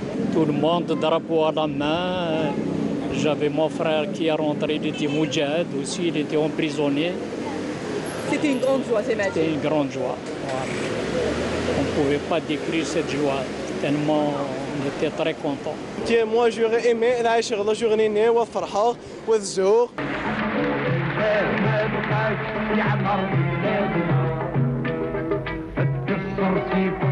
بالنسبة لي 6 جويلية يوم عظيم من الآخر. أنا كشابة جزائرية ولا كمواطنة جزائرية، بطبيعة الحال هذا اليوم المقدس لدى الجزائريين، هو يوم يعني مثالي يفكرنا بالمجاهدين وبالتضحيات اللي قاموا بها على جال الحرية اللي احنا رانا ندعموا بها الآن. ربي يرحمهم ربي يرحمهم ربي يرحمهم ويعطيهم الصحة، باش احنا عايشين في هذه الجزائر ودوكا تلقى عباد هكا الله يبارك يمشوا، لو كان ماشي العربي بمهيدي، لو كان ماشي حسيبة بمبولعي، لو كان ماشي هذوك العباد احنا ماناش عايشين.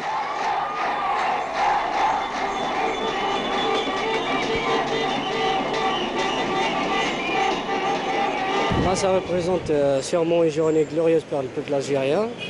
Et aussi, c'était la journée où le peuple algérien a défilé sa joie.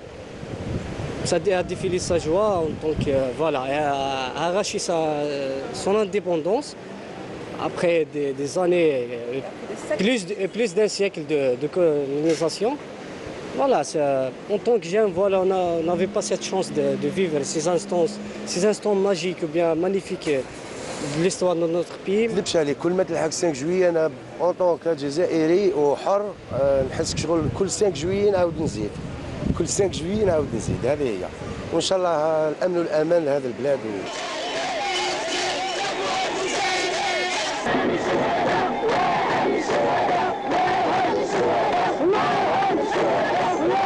C'est impossible. C'est Alger qui était en fait. C'est toutes les portes d'Alger qui étaient ouvertes. C'était Alger qui était ouvert. C'était l'Algérie qui était ouverte. Qu'est-ce que vous avez fait, vous, suite à ça ce jour-là? Est-ce qu'il y a une anecdote à nous raconter? Qu'est-ce que vous avez fait? Qu'est-ce que vous avez... On pouvait aller où on veut, on pouvait rentrer dans n'importe quelle maison, on peut prendre n'importe quoi sans payer. On était chez nous, on était libérés. Voilà. Que ressentez-vous chaque 5 juillet, monsieur? Voilà. Quel est votre sentiment en ce jour L'Algérie indépendante. L'Algérie indépendante. L'Algérie qui a trimé pendant 7 ans. Les 132 ans de colonialisme, de nuit noire. Et 7 ans de lutte. De lutte. Et de lutte. Ouais. J'y étais. J'avais 14 ans et demi. J'étais arrêté en 59. Donc, vous savez, j'ai les larmes aux yeux.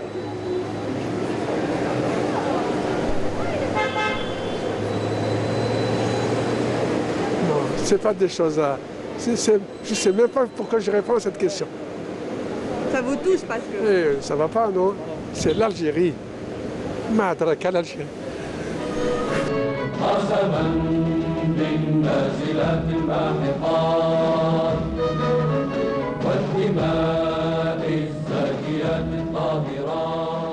Et voilà, nous avons eu droit quand même à de très très belles émotions, pas seulement les émotions avec les gens qui ont vécu ces instants, mais aussi les jeunes d'aujourd'hui. Alors on a eu à voir ces images, c'est quand même émouvant de voir et de revoir ces images, parce qu'on les voit chaque année et ça a toujours le même impact si cet impact n'est pas encore plus grand. Je pense que c'est ça l'amour du pays, hein, c'est ça. Que d'émotions. Effectivement, que d'émotions. Et moi, ça nous a permis d'avoir l'alarme du 5 juillet. Du 5 juillet, tout à fait. Oui, mais de toute façon, c'est normal. Alors, on va reprendre quand même, et c'est quand même grâce à ce 5 juillet qu'on est tous là aujourd'hui, et on va reprendre ce beau domaine quand même, qui est la recherche scientifique. Alors, on parlait tout à l'heure des mécanismes justement et des stratégies qu'on devrait mettre en place pour valoriser tous ces produits, tous ces travaux que les chercheurs font. Alors justement, à votre avis, quels sont les mécanismes, quelles sont les stratégies qu'on devrait tracer pour faire la promotion de tout ce qui se fait au niveau des laboratoires? Je vais peut-être pas parler des mécanismes, je vais vous dire comment ça se passe. Alors comment ça se passe au niveau de l'université, plus spécialement par exemple dans notre équipe. Généralement, la valorisation de nos résultats. Donc, il y a comme on a dit tout à l'heure, il y a une certaine dynamisme. Il y a nos jeunes chercheurs qui travaillent, avec beaucoup de volonté. Et la valorisation de ce travail se fait par des publications. Donc, ces publications internationales, donc on est reconnu internationalement. Donc, si vous tapez, par exemple, vous cherchez un chercheur, vous allez retrouver effectivement qu'il est reconnu dans l'international. Et justement, ces publications, c'est ce qui va rentrer dans le plan de carrière, que ça soit le professeur, ou que ça soit le jeune doctorant, ou peut-être même le master. Et en parlant tout à l'heure avec monsieur, il nous a dit, la publication, vous perdez tout quand même. Vous perdez tout. Justement, c'est ce que vous nous disiez. Donc, quel est le devenir justement de toutes ces publications que les chercheurs font? Donc, à mon sens, par rapport à... Je ne pense pas être le mieux placé pour parler de ce point précis, mais mon avis, du fait qu'on est quand même ça fait 20 ans qu'on est dans le domaine. Voilà. Vous savez, quand on parle de publication dans les sciences fondamentales, on peut l'accepter et le comprendre. Vous voyez, parce que dans les sciences fondamentales, on ne peut... La finalité du travail, c'est une publication, d'accord? Mais dans les sciences technologiques, c'est vrai que la publication est une des voies de valorisation d'un travail, mais il y a aussi des voies beaucoup plus intéressantes. C'est donc la valorisation par... Donc que le produit qui a été développé puisse avoir un retour sociétal, pour avoir un apport à la société algérienne. Parce qu'aujourd'hui, la société algérienne a le droit de se demander ce que nous apportent ces chercheurs. Vous voyez? Donc, par rapport aux sciences technologiques, il va falloir, donc vous avez parlé de mécanismes, et c'est là où on voit le degré d'importance de la mise en place de ce genre de mécanisme. Pour que ces ces prouesses technologiques qui sont développées dans nos laboratoires, et Dieu sait leur nombre, et on n'avait qu'à aller voir au niveau du salon. Pour dire qu'on a au moins une dizaine de produits innovants sur le domaine biotechnologique, on a une dizaine de produits innovants dans le domaine industriel, on a autant pour le domaine d'éthique. Mais vous savez, nous, on est soumis, comme dans tous les domaines, à une échelle d'évaluation. Dans notre domaine, on a l'échelle qui s'appelle donc une échelle TRL, que tout le monde connaît, elle est de 9 niveaux. Et monsieur professeur Aouarag, le directeur de la recherche scientifique, on a fait la vulgarisation à travers un certain nombre de séminaires au niveau des universités à l'échelle nationale, et elle dit très clairement qu'à un certain moment du développement technologique, il doit y avoir le vis-à-vis. On peut rester développé dans nos laboratoires, dans nos structures de recherche, mais à un certain moment, on doit avoir quelqu'un qui va venir voir ce qu'on fait et il va éprouver son besoin de faire la suite. Vous voyez. Donc nous sommes tenus réellement par le niveau 3 de l'échelle TRL, au niveau du laboratoire ou au niveau de la... 3 sur combien ? 3 sur 9. 3 sur 9. Et dans le 3, ce qu'on appelle le démonstrateur. Vous voyez. Donc à partir du fait qu'on démontre que notre recherche dans le laboratoire est mature et on la maîtrise, à partir de là, on doit avoir un vis-à-vis avec lequel on développe ce qu'on appelle un prototype. Et le prototype, c'est le deuxième niveau de l'échelle TRL, et c'est ce qu'on appelle le niveau 6. D'accord ? C'est le prototype pré-industriel. Et à partir du moment où on a le prototype, et là, donc, on doit passer aux 3 dernières, qui est l'industrialisation. L'industrialisation, ça veut dire que le produit va être celui qui va être mis sous le marché. Et donc là, à partir de là, c'est carrément une entreprise qui va l'industrialiser. Donc, aujourd'hui, ce qui manque entre le 3 et le 9, c'est 3-6. Vous voyez ? Et 3-6, là, c'est les mécanismes qui doivent prendre en charge. C'est ce qu'on appelle la passerelle de la mort. Donc si le projet il traverse la passerelle 3-6, il va être industrialisé. Sinon, il va mourir à l'échelle de 3. Et Dieu sait combien de projets n'ont pas connu l'essor qu'ils devraient avoir à cause de cette absence de mécanisme. Alors justement, mesdames, ces différents produits qui sont développés justement au niveau des laboratoires ont quand même des retombées socio-économiques tout à fait importantes. Parce que déjà, c'est un produit algérien, des chercheurs algériens, ça peut créer de l'emploi. Alors, est-ce que vous pouvez nous parler de tous ces impacts justement ? Alors justement, tous ces impacts positifs, j'ai envie de dire, de ces produits que vous développez au niveau des laboratoires. Il y a notamment, donc, je vais parler du domaine dans lequel on active. Donc, en biologie, il y a plein de produits qui sont mis en place, qui sont développés et qui auraient un impact socio-économique, notamment dans la santé publique. Dans le diagnostic, en pharmacie. Mais simplement, il se trouve que nos produits, une fois qu'ils sont caractérisés, on sait qu'ils peuvent avoir un bénéfice vraiment dans ces domaines-là, mais il n'y a pas de vis-à-vis au-delà de ce stade. Et justement, c'est ce qui nous manque. C'est vraiment reconnaître, se faire connaître sur la scène socio-économique, industrielle, et aller dans ce sens pour pouvoir valoriser nos produits. Alors justement, vous développez des produits à votre niveau, vous publiez, mais aussi vous encadrez les étudiants. Et puis il faut dire aussi que les étudiants en état, j'ai envie de dire au stade de recherche, il y a beaucoup de potentialités, il faut le dire, beaucoup de volonté, beaucoup de potentialités. Alors comment vous arrivez à concilier tout cela et surtout donner la chance aux jeunes pour qu'ils puissent se lancer dans la recherche? Ça se fait très naturellement. Vous savez, de par notre métier enseignant-chercheur, nous sommes en contact avec ces jeunes-là, d'une promo à une autre. Donc on le fait vraiment naturellement. Et en plus, comme vous venez de le dire, il y a des potentialités. Et quand on aime ce qu'on fait, alors on tire. Vous savez, l'étudiant, ça se voit. Et lui, il va suivre. Hein. Il ne pourra que suivre s'il s'accroche. Alors, dans le cadre des encadrements, on propose des sujets que je dirais innovants. Modestement, je le dis. Donc, et là, l'étudiant, il est intéressé. Généralement, l'étudiant qui est en master, il est avec un doctorant. Le doctorant, lui aussi, il est avec son encadreur. Et ce qui fait qu'il y a une émulation. Voilà, il y a un travail qui se fait en chaîne et l'étudiant se patiente pour ce qu'il fait. Vous l'avez qu'à voir, je ne sais pas si vous aurez l'occasion, nos soutenances, elles sont toutes magnifiques les unes comme les autres. Vous voyez comme quoi ils le font vraiment avec grand cœur, ils s'investissent et vraiment ça tombe très bien avec cette journée de la jeunesse. Vraiment, il y a beaucoup de choses à faire avec eux. Alors la jeunesse aussi, c'est des artistes, ce sont de beaux artistes aussi qui font beaucoup pour l'Algérie. Vous restez encore avec nous, on va juste faire une petite pause musicale en compagnie de Samir Ayane. Samir Ayane donc est un jeune qui a chanté pour l'indépendance. Alors je vous laisse apprécier cette chanson, on se retrouve juste après toujours pour parler de la recherche scientifique.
جزائر انا نبغيك كونتي مويانية بروحي انا نفديك شحال عزيز عليا بروحي انا نفديك شحال عزيز عليا جزائر انا نبغيك كونتي مويانية بروحي انا نفديك شحال عزيز عليا روحي انا نفديك شحال عزيز عليا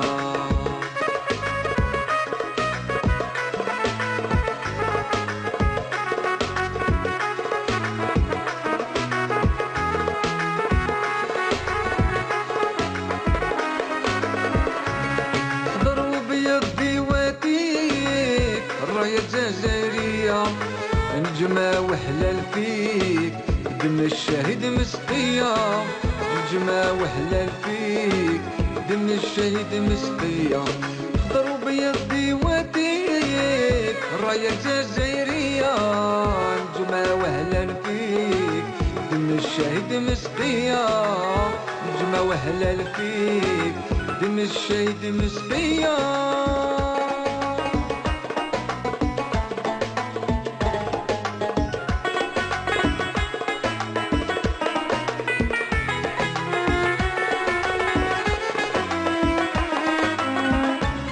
جزائر انا نبغيك كونتي مويانية بروحي انا نفديك شحال عزيز عليا بروحي انا نفديك شحال عزيز عليا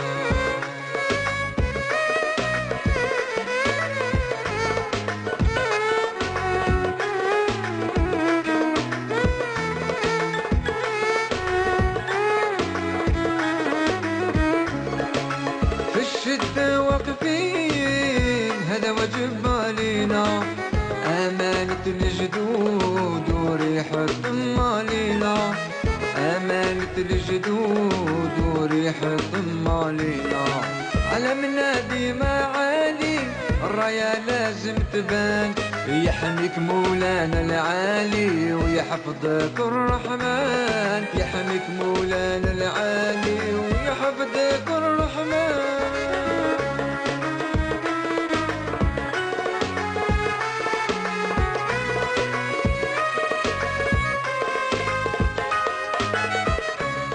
Et voilà, nous sommes de retour sur le plateau de Bonjour d'Algérie. Donc là, c'était un extrait de la chanson de Samir Ayane. On aura l'occasion de l'écouter en entier dans nos prochaines émissions. Mais en ce moment, donc, on continue avec la recherche scientifique. Mais avant, il vient de nous rejoindre l'un de nos invités, qui est donc le directeur technique national de tennis, Monsieur Mohamed Sado. Bonjour. Bonjour. Bienvenue à vous. Merci. Alors aujourd'hui, vous allez nous parler de cette frange de la société qui est très très importante, à savoir la jeunesse, puisque c'est leur journée aujourd'hui aussi. Alors on va revenir à vous juste dans un petit moment. Donc on parlait de la recherche scientifique, donc on parlait de ces jeunes, de ces chercheurs donc, qui sont un petit peu à l'avenir. Alors justement, vous nous parliez de ces publications tout à l'heure, donc de ce cadre réglementaire et aussi le fait de pouvoir perdre un petit peu ses droits en publiant des articles, mais aussi il y a aussi cette forte jeunesse qui a beaucoup de potentiel et qui veut aussi se lancer dans la recherche. Ben, exactement. Donc par rapport à la jeunesse, moi je ne vous cache pas, j'étais impressionné par la qualité technologique de nos jeunes. Il faut pas, moi, on a fait un constat extraordinaire les 3 jours du salon. Donc on a vu qu'aujourd'hui, avec les moyens technologiques d'accès à l'information, nous avons des jeunes qui connaissent plus que ce qu'on leur apprend à l'université. Donc ils ont des connaissances extraordinaires. Nous, on a encadré cette année un jeune en génie mécanique de l'École nationale supérieure de technologie. Et donc il est ingénieur en génie mécanique. Et on découvre quelqu'un qui maîtrise donc le développement informatique, qui maîtrise l'électronique, et qu'on a réalisé ensemble, en partenariat avec son promoteur, une machine qui j'ai jamais pensé à faire avec un étudiant. Un démonstrateur de machines d'usine à 5 axes simultanés. Donc, vous voyez, voilà. Donc, en fait, ces jeunes, ils ont juste besoin d'un bon encadrement. Tout à fait. Ces jeunes, ils ont beaucoup plus besoin de visibilité. Une fois, parce que là, on parle d'un jeune qui a soutenu aujourd'hui. Donc, demain, il est sur le marché de l'emploi. Qu'est-ce qu'on peut lui offrir? C'est la question qu'on devrait se poser. Et à partir de là, on va régler tous les problèmes. Nous avons des dizaines de milliers de jeunes qui sortent chaque année de l'université. Il va falloir trouver les moyens de leur donner des perspectives. Et c'est à partir de là on croit que la meilleure manière d'absorber ces jeunes-là et de leur garantir un avenir et en même temps continuer dans leur domaine de compétences, parce que c'est des prouesses, c'est de mettre en place des mécanismes de start-up dans tous les domaines. On voit aujourd'hui ce modèle a réussi dans l'éthique, mais on devrait s'inspirer et l'élargir à d'autres domaines. À d'autres domaines, tels que le sport, par exemple, pourquoi pas. Et justement, on va parler du tennis ce matin en votre compagnie, Monsieur Sadou. Alors là, vous êtes en plein préparation des jeunes pour les prochains Jeux. Alors, est-ce que vous pouvez nous parler un petit peu de la préparation qui se fait en ce moment avec les jeunes talents, les prouesses sportives? Bonjour, je vous souhaiterais une bonne fête d'anniversaire de l'indépendance pour tout le peuple algérien et une bonne fête pour toute la jeunesse algérienne. Et bonne fête à vous aussi. Merci. Les Jeux africains de la jeunesse tennis, ils vont avoir lieu le 23 juillet au 27 juillet. Très bientôt. Et on a quelques athlètes qui se préparent. On a 2 types de niveaux. On a Youssef Rehan et Benkadour Linda qui se préparent en France. Ces 2 athlètes ont une capacité, ils ont un niveau un peu élevé et on les a mis dans une académie en France. Et ils sont... Donc voilà, on revient encore à l'histoire de l'encadrement, d'un bon encadrement, encore une fois. En fait, c'est un encadrement algérien. En fait. Ils sont chez Mansk Zahar, c'est un Algérien, c'est un entraîneur algérien, mais bon, les moyens de préparation ne sont pas les mêmes. Et un autre groupe d'athlètes, on les envoie en Turquie dans une académie de tennis, pas spécialisé. Oui.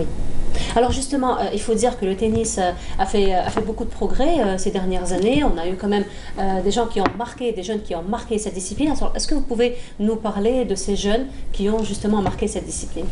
En fait, on a 2 jeunes qu'on a envoyés l'année dernière de 14 ans, enfin ils avaient 14 ans, il a 15 ans cette année, la fille Mebarki et Lemti.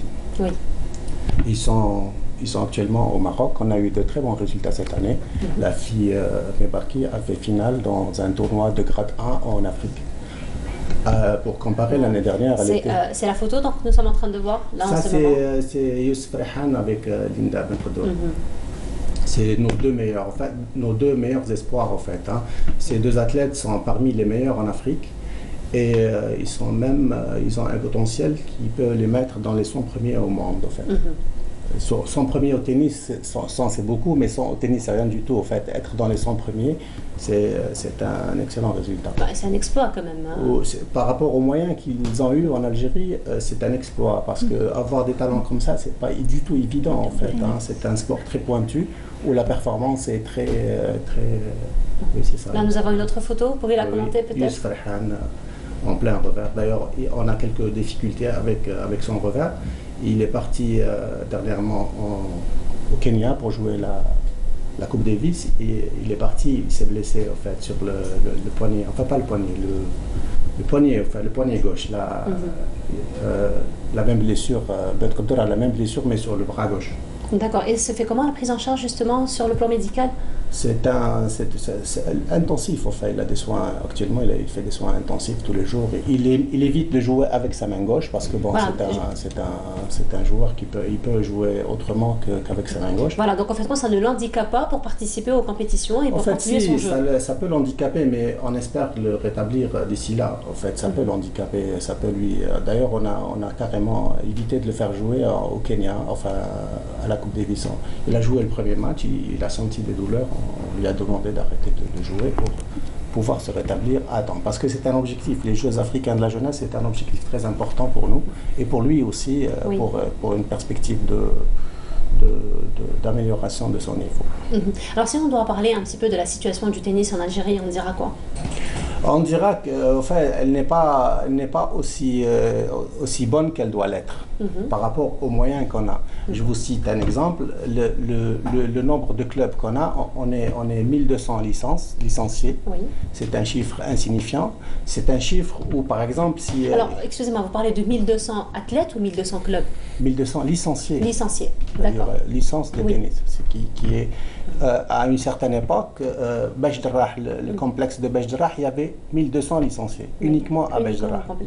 Pour vous dire que c'est un problème qui est multiple. C'est un problème de moyens, mais le problème d'utilisation de moyens aussi. Oui. Le 5 juillet, par exemple, nous, on veut utiliser le 5 juillet pour l'entraînement. Le 5 juillet a été fait pour la jeunesse. Et on veut l'utiliser pour entraîner nos jeunes, les équipes nationales. Le 5 juillet, on a des problèmes pour prendre le 5 juillet. Parce que c'est une épique. Le 5 juillet, c'est une épique. Ils doivent gagner de l'argent, qui est compréhensif à la limite. Mais l'équipe nationale, on n'a pas où aller. On doit chercher où aller pour s'entraîner. Voilà, donc les moyens ne suivent pas toujours le développement. Les moyens, ils sont là, c'est pareil pour tous les domaines. Ça ne suit pas, on parlait encore de stratégie tout à l'heure, donc c'est toujours un problème de stratégie, toujours un problème de mécanisme. Et pourtant, vous faites des prouesses. Et pourtant, on a des résultats, mais des fois, je dis, les résultats sont d'une chance, c'est des chances inouïes. Quand je parle il y a un biomécanicien en France qui prend en charge les deux athlètes. Quand il parle de leurs deux techniques, il est étonné de voir deux athlètes comme ça de ce niveau. Ils ont un niveau très pointu, les deux athlètes. Voilà, bravo à ces athlètes. Merci à vous d'avoir été parmi nous ce matin. Alors, je rappelle, Monsieur Sadou, donc vous êtes directeur technique national de tennis. Oui. Voilà, alors je reprends juste mes feuilles, permettez-moi pour ne pas que je me trompe dans les noms. Monsieur Madoun Touhami, donc vous êtes directeur de la plateforme de prototype. Merci beaucoup d'avoir été parmi nous ce matin. Alors, professeur Adi Ben Salem Sonia aussi, merci beaucoup. Vous êtes professeur en biologie. Tout à fait. Voilà, professeur Oussetir Oumehdi aussi, Habiba, merci beaucoup d'avoir été parmi nous. Merci. Bonne fête également à vous tous, bonne fête à tous les Algériens, à toutes les franges de la société de l'Algérie. Et donc, félicitations encore une fois pour ce 56e anniversaire de l'indépendance. Alors, on se quitte avec ces belles images de la parade et vous retrouverez, comme à l'accoutumée, Bonjour d'Algérie demain à partir de 9h. Je vous dis excellente journée à tous, à très bientôt. Voilà. Merci.